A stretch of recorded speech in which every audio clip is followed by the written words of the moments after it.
Welcome to Unraveling Midlife. I'm your host, Sarah Spence. This past week was, technically, part 1 of my midlife crisis. According to Western astrology, there's a particular transit, or passing planet, that happens in everyone's early 40s that is known to be the midlife crisis. It's called Uranus Opposition, where the planet Uranus passes by 180 degrees from when one was born. Mine happened on Tuesday night. I was actually recovering from a nasty cold and had skipped my astrology class to rest. I watched an episode of The Brokenwood Mysteries, New Zealand's hilariously witty murder series that has taken off in North America and around the world. So it wasn't really a special night, nothing big happened. The reality is that the influence of Uranus passing over that 180 degree point lasts a lot longer than Tuesday night. For the geeks amongst us, it's generally 177 to 183 degrees that makes up the influential time period. For astrology geeks, I do use a 3-degree orb as per my astrology teacher's advice for Uranus aspects with Uranus, for example, like planetary aspects with each other, transit and natal. So the whole kind of experience is around a year or two in total, depending on how Uranus is moving around. Sometimes it's retrograde, so that means it appears to go backwards from our perspective. And usually it traverses a few times over that point, 180 degrees from where it was when I was born. And in the interviews I've done over the 30 episodes of this show, most people have quite a big change at that time of life when looked back with hindsight. So I was discussing this with my therapist at our last session. For the first time ever, she asked me what was happening in my astrology chart. And we got into quite a fascinating discussion about the midlife crisis. Well, it was quite a short discussion, actually. She simply said, "It's not a midlife crisis. It's enlightenment."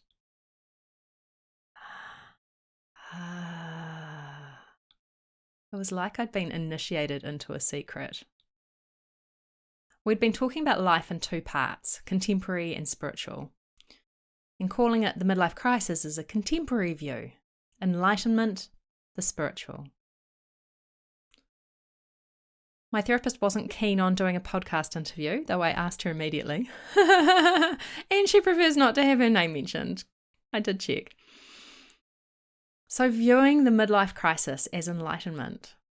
What a paradigm shift. Having lots of air in my natal chart, my mind went down this path first. Wow, dropping the label of the midlife crisis has a few benefits. I've mostly called it the midlife unraveling because I didn't like the word crisis anyway. And that term, the midlife unraveling, comes from Brené Brown's essay called The Midlife Unraveling. It's excellent. You should look it up. And as Rebecca, my animal communicator guest on the show a few months back, she pointed out that naming anything midlife is conditioning us that a full life is going to be just over approximately 80 years, which does happen to statistically be the average in New Zealand. So her point was that without that limitation, there are endless possibilities of living a longer, healthier life. And when I pause and truly feel into the endless possibilities that viewing this time of life is as enlightenment, I get a sense of freedom and an inner knowing that these days are full of learning and that the growth that comes from them will help me get on track with my soul's purpose. Okay, that's a bit deep. Let's go back to the air mental aspect. There are many fascinating things about Uranus, the planet in the spotlight for me this week, month, and year. Discovered in 1781, Uranus is named after the god of the sky and the heavens. It's the ruler of the zodiacal sign Aquarius and represents the higher mind, freedom, change, reform. Can you see the midlife crisis connotations? Some buy a new sports car or a motorcycle, freedom. And then come to think of it, I did get a new car that is a little bit sporty looking, but still quite practical because I do have Venus and Capricorn. And I got this new car, secondhand, but new, for me. And I went on a long road trip last summer. And then I looked it up. I checked the planetary positions, and it was a classic midlife crisis purchase. Yeah, I'm not putting that one in the enlightenment category. It just goes to show that we can't avoid our destiny when it creeps up subconsciously. Oh man, I'm still laughing about it. I only realised when I was prepping for this podcast episode. I mean, classically, many have marriage breakups around this particular transit, and I can think of several friends and family members this applies to. You might too. And I heard a story recently about someone buying a motorcycle straight after a marriage breakup, so I'm sure there must be a few of those around.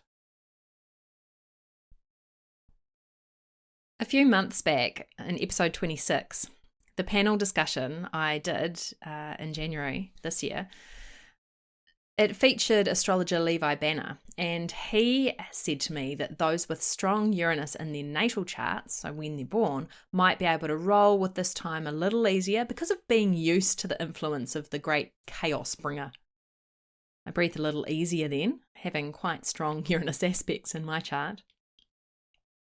And when I talked with Franchelle Osowski-Weiber during episode 20 about midlife transits, her advice was to dance to the particular music a transit conveyed, while noting that different songs would be playing with other action in our birth charts.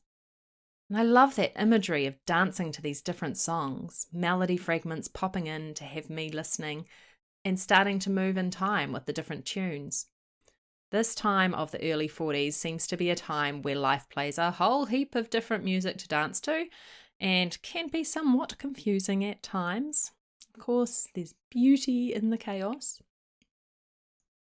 When viewing this time as enlightenment, there's a spaciousness and witness element to viewing the dance, a quality of listening to the music that gets out of the nitty-gritty detail and day-to-day stress. Like an image of a lightning bolt, but in a gentle piercing, bringing light into life. Perhaps gentle is wishful thinking on my part. Uranus is not known for being a gentle planet. I've spent a few years now being fascinated by this upcoming transit, wondering about it. And when the influence dipped in for a few months last year, I felt like I was being rewired on some level. And then it dipped out, new car in tow, and I ended up on an amazing summer road trip. Then boom, back to reality. Here comes gravity, home with work and familiarity. Though so stupidly busy that there are many friends I still haven't seen much since last year. If you're listening, sorry, let's catch up soon. And now Uranus's first pass this week over that point. I do recall my astrology teacher, Harsha, who speaks about midlife transits in episode 9, mentioning that for my generation with Uranus and Scorpio, that this time for us would be one of practicing patience. And it does feel like that on some levels. And I continue to be fascinated, wondering what I'll learn in the next year from this dance, from this particular song, and whether I can keep the spaciousness to witness my own enlightenment. Likely not. I am human after all, but one can aim. It struck me that the timing for this pass of Uranus was in the last week of the lunar cycle before the new moon. And this lunar month, as part of my medicine woman shamanic studies, I've had the teacher plant tree nettle. The teachings of this plant are about dying to the old and rising up with the new. It seems fitting with the symbol of the sliver of light that when I feel into enlightenment, I see. And so life continues on after a sliver of light starts to shine. And it shines on what? Perhaps in a year's time I can tell you. For all of you that are travelling through this time yourself, I will leave you with the words from Harsha Rigni, my astrology teacher. Wishing you a wonderful Uranus unraveling and rebirth into your new measures of inspiration as you stride through your rites of passage to your inner liberation.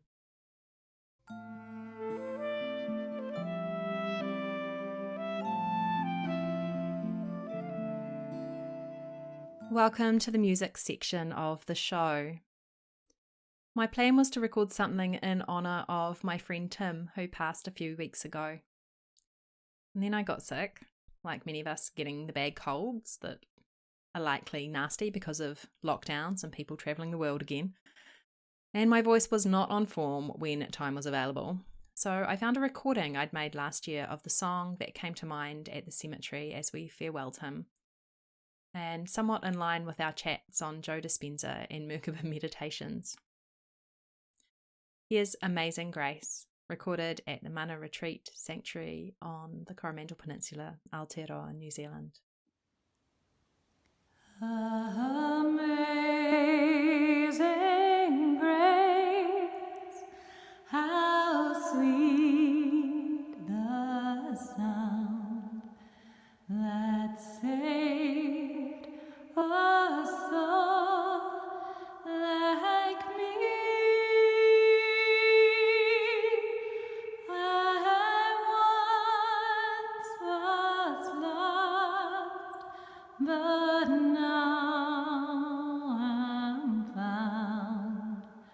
Was blind, but now I see.